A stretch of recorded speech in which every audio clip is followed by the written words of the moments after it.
Matt Hansen, Jim Deedlow, and we are the Mastering Local Marketing podcast. That's actually our first one done remotely. And Matt, how you doing? I'm feeling better. Matt, we were out, as you guys probably know. The regular postings weren't there. Matt had a little hiccup, but he looks pretty good, maybe 5 or 10 pounds thinner.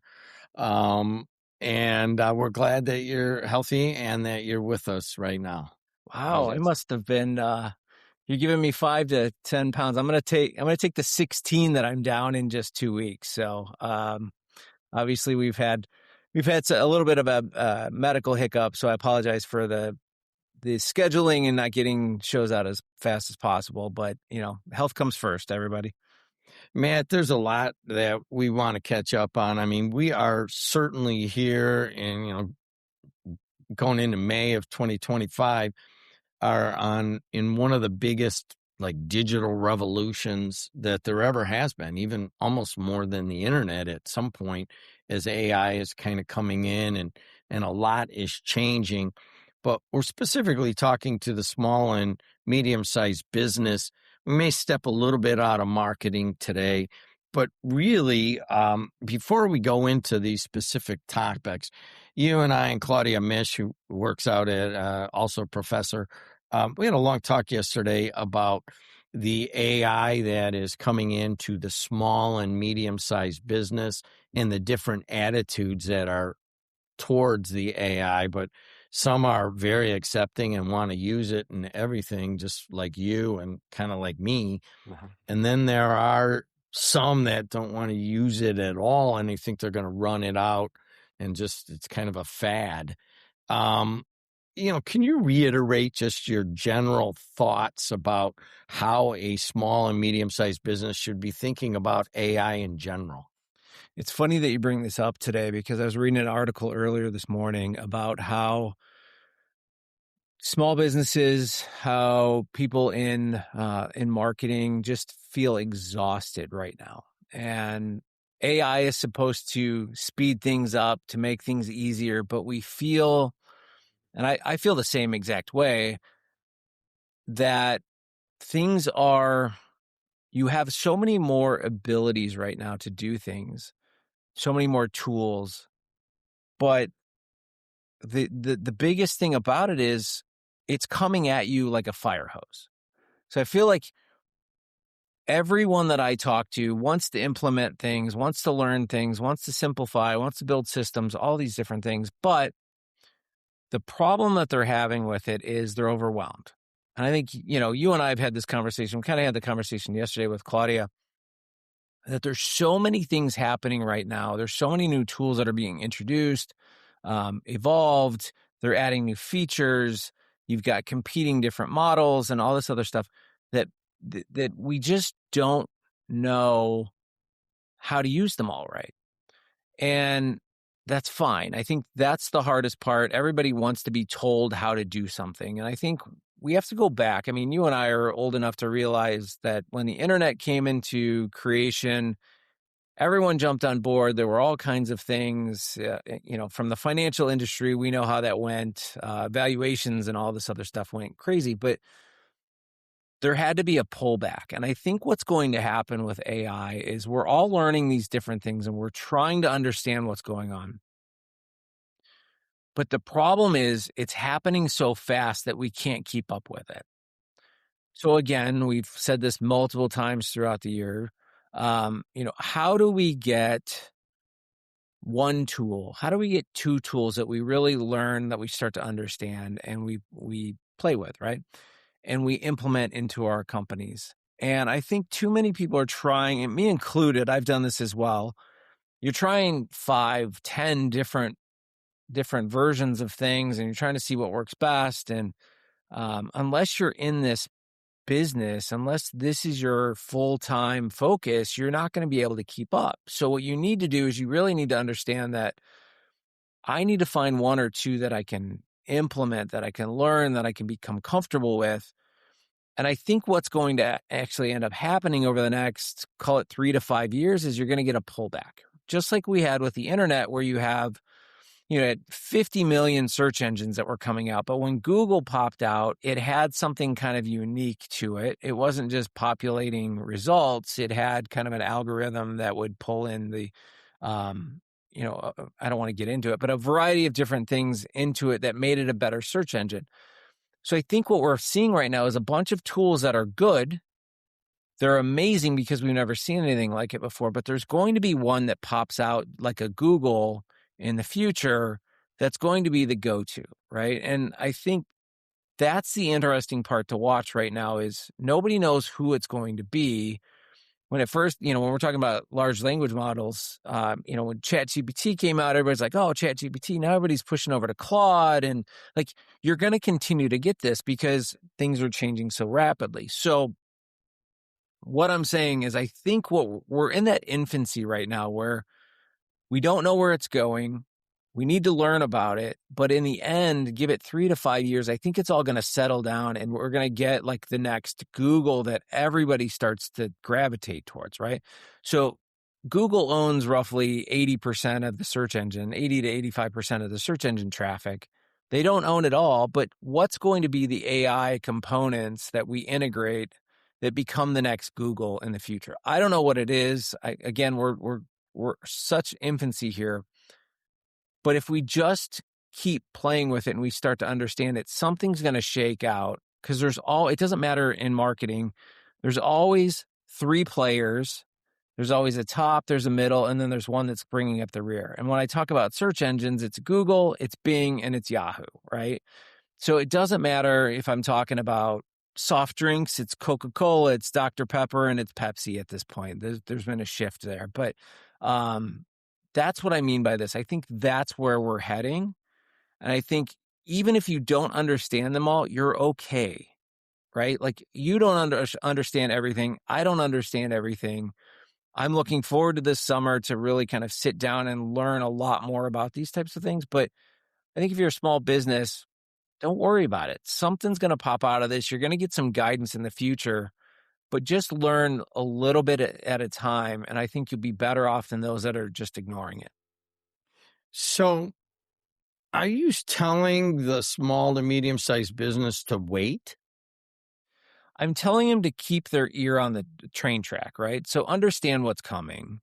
Don't ignore it because it's quite honestly, let's put it this way. I had this lovely grandmother. She's since passed, but she bought a computer to get email to send me an email every single day. She would send her grandchildren an email every single day, and it was the same email, right? But we had to walk her through how to send it, how to open the computer, how to get to the email program, how to type an email, how to send it, like all of these different things. So what I'm saying is don't be the 85-year-old grandmother that is going to need handheld when AI becomes the thing that everybody is using.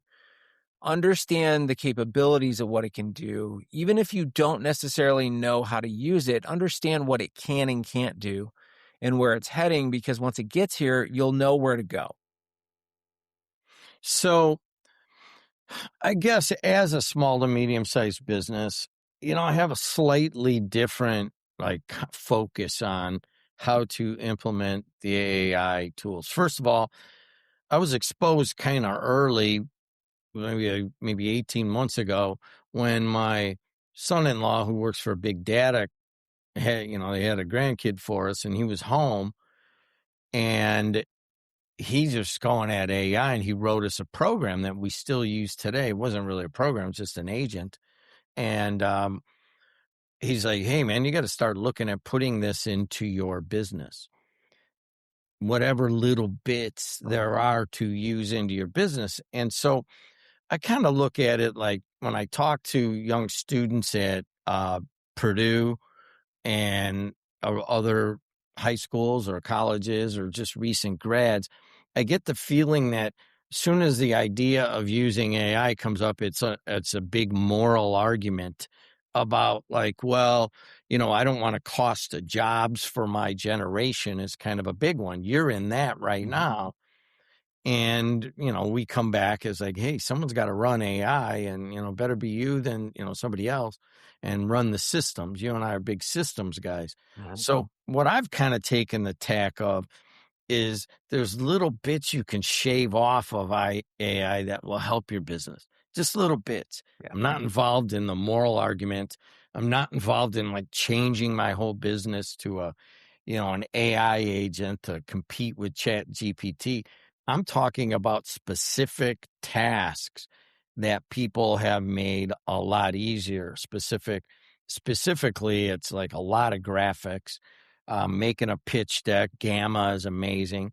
Designing the website, you don't really need anybody to do that. You can give a 2-sentence prompt and you can have your website up and running.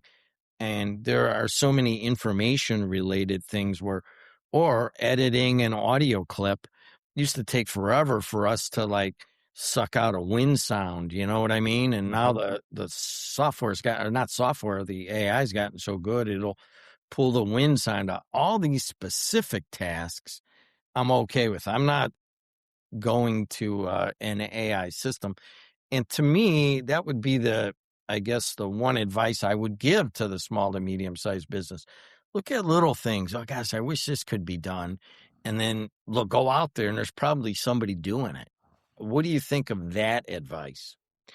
Yeah, I mean, going back to your son-in-law, we've got to realize that in the United States, you hear all of this stuff about AI, but a small percentage of the people are actually using it to that degree that he's using it, right? So let's call it less than 1% of the population is really using it like he is.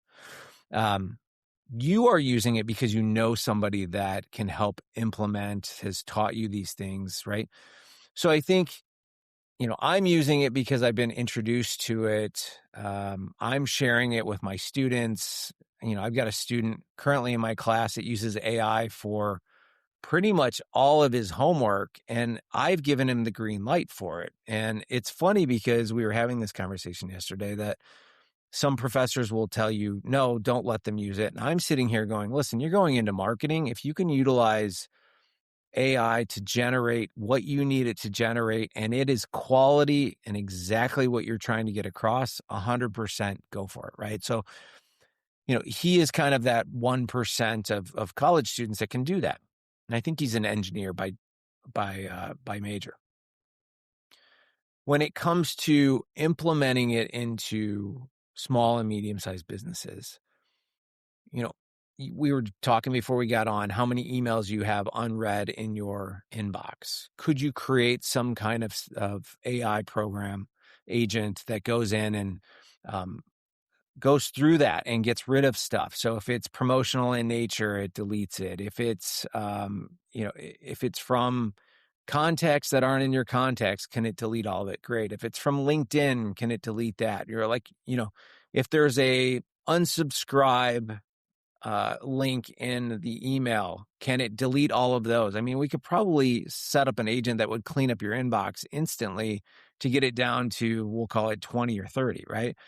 So it's stuff like that that's going to make your life so much easier. I think we all have that email inbox that gets cluttered. And if you could just create something simple that takes care of that. Or, for example, I was talking with a company a couple of weeks ago where they use AI to write their emails, their promotional emails that go out every single week. And they just drop in, here's what we're looking for. Here's the content that we want to do.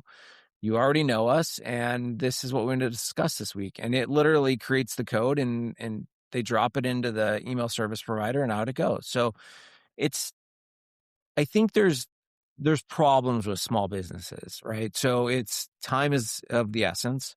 I'm not as creative as I would like to be, but there are tools out there that can become creative for me.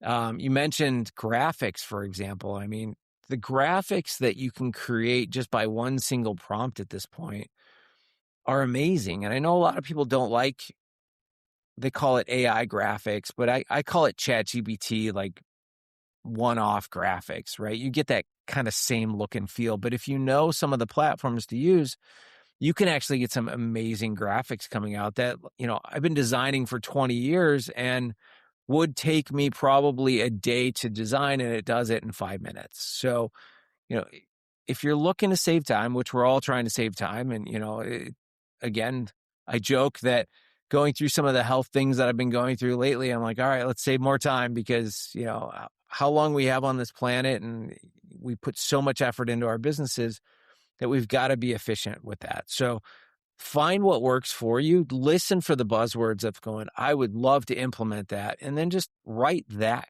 stuff down and say, well, I would love to be able to filter my emails every single morning so I just get the ones that I have to answer. Okay, that's not choosing a platform, an AI platform. That is literally saying, I want to do this. Now I need to go find out how to do this. And it doesn't matter what platform it sends you to, you're just trying to figure out how to do that. So I think we're too focused on names right now. We're talking about ChatGPT and Claude and Grok and all this stuff. Figure out what works best for you. Again, we're using Riverside to record this. It uses AI and Riverside to clean up the audio because I'm sure our audio sounds horrible. I've got 25-foot ceilings in the spot that I'm talking in right now. I'm sure you're getting echoes. It'll clean all that stuff up and I don't have to worry about it, which is great because it's better than sounding like you're in a tunnel. So if you're shooting social media content, you don't want it to sound bad. You look for the things that you want solved, and then you go find the platforms to do it. Let's talk specifically for the small to medium-sized business. All right, let's talk about acceptance. Like right now, 7 years ago, this wouldn't be acceptable for a podcast. You had to be there. It wouldn't be acceptable for television. Now people accept that, you watch the big networks at nighttime, they put somebody up on a screen. They're just sitting in their living room, and sometimes you can see their knickknacks behind, kind of like me and kind of like you right now.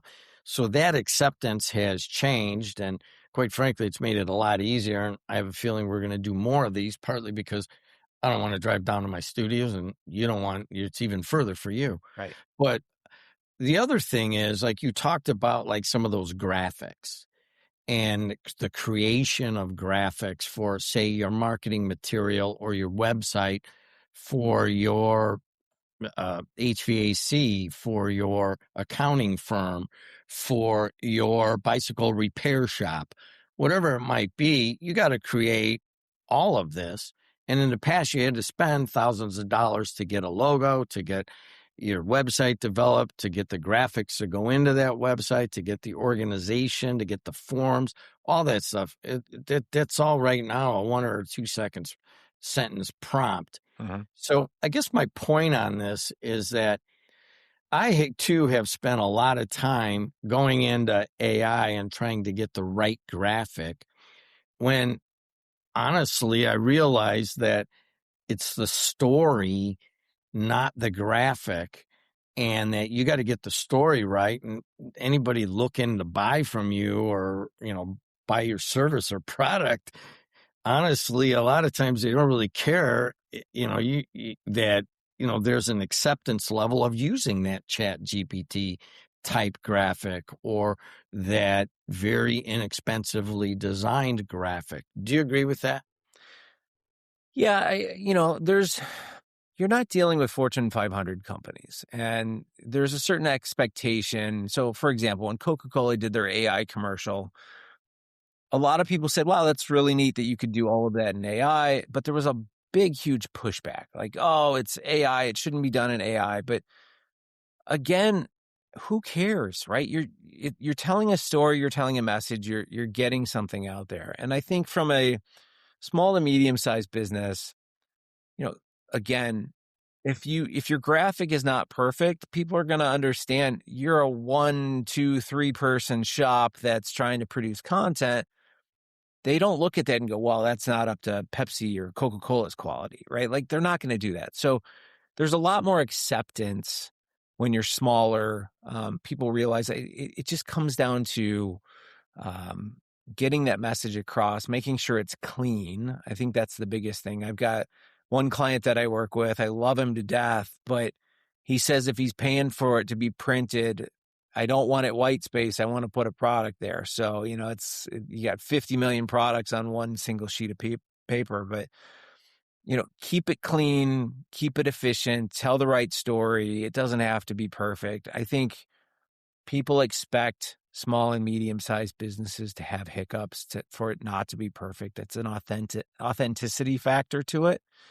And, as much as I want to be perfect in everything that I do, I make mistakes all the time and I'm always catching things. And sometimes they get out and I'm just like, oh, well, it is what it is. Right. And I mean, if you screw something up, if you make a mistake, own it. But, um, a lot of, like you talk about, a lot you see with ChatGPT and things like that, it'll screw up some of the, if you put numbers into it, it'll mess those up, or letters or something like that. But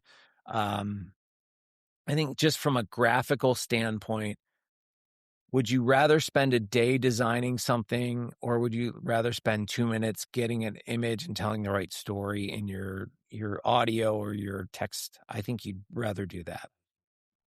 Thank you for addressing that. So for the folks that stumble along this small to medium-sized business, two things are happening here. One is that when Matt and I started this podcast, AI was not a thing. It was just beginning. And here we are now talking about it like almost regularly. And I guess we're kind of thinking about like, what is our next turn on this podcast or a separate podcast? Because more and more small to medium-sized business are faced with what we're faced with, what I'm faced with. And that is, how do you think about AI?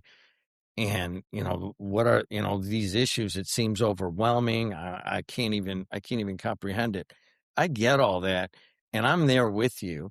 And I'm trying to basically shoehorn what we already did into AI. And every moment I take a little sliver of AI, I realize, wow, it took 5 hours to kind of get where I want to be.